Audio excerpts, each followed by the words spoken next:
Attention to all SSS members at pensioners, naglabas ng bagong anunsyo si Pangulong Ferdinand R. Marcos Jr. Inanunsyo ni Pangulong Marcos ang pagbubukas ng opisina ng SSS sa Seoul. Sa video na ito, pakitapos hanggang sa dulo para malaman ang buong impormasyon.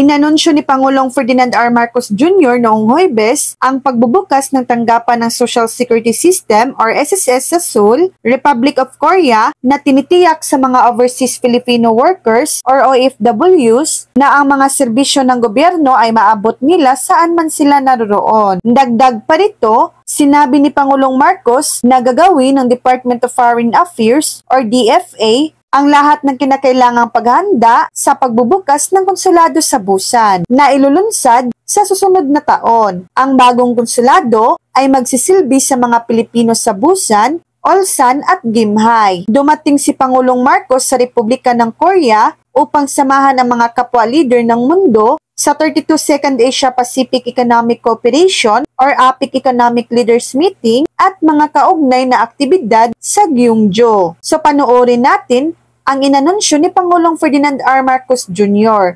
Pagbubukas ng SSS office natin dito sa Philippine Embassy sa Seoul. Mapapadali na po ang pag-aasikaso ng mga benepisyo at serbisyo mula sa SSS tulad ng membership, contributions, mga claim na hindi na kailangan umuwi pa sa Pilipinas.